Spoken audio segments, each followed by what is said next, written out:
Əlbəttə ki, bayramların cəmiyyətlərin həyatında, ictimai həyatında çox mühüm rolu var.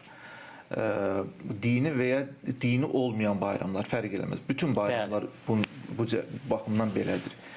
Birinci cəhəti əlbəttə ki, cəmiyyəti bir baxıma konsolidə eləmək, bir arada tutmaq, onların fərdlər arasında əlaqələrin güclənməsini sağlamaq.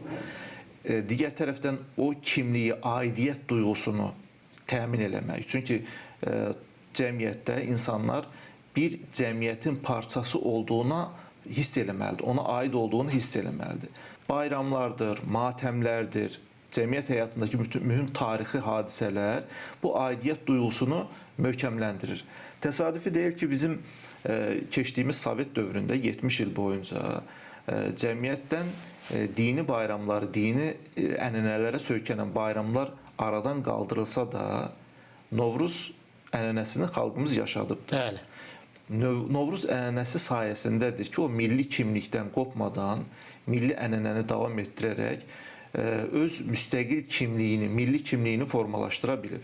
Əlbəttə ki, bu uzun bir tarixi prosesdir, çətin dönəmlərdən keçib, amma nəticə itibarilə bir millətin öz milli dəyərlərini qoruyub saxlamaq baxımından, bir arada onları tutmaq baxımından çox mühüm funksiya icra edibdir. Dini bayramların da əlbəttə ki, belə bir funksiyası var. Dini bayramlar da öz içərisində o kimliyi, dini aidiyyəti, dini mənsubiyyəti qorumaq üçün əhəmiyyətlidir. Bu sadəcə İslam dininə aid deyil, bütün dinlərin, ölkəmizdə də müxtəlif dinlər var və onların da özlərinə məxsus bayramları var.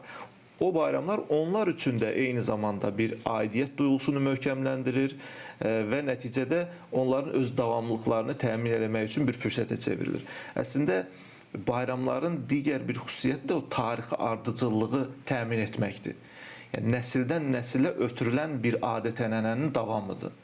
Eyni zamanda milli hafizənin davamıdır. Yəni, biz tutaq ki, bayramlarımızı hardan öyrənirik? Keçmişdə ata-babamızdan görürük. Yəni, babalarımız, nənələrimiz bu bayramı qeyd edib, biz də qeyd edirik.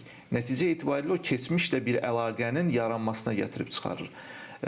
Və keçmişlə qurulan bu möhkəm bağ cəmiyyətin daha sağlam qalmasını və gələcək nəsilə bu ənənənin ötürülməsini təmin edir.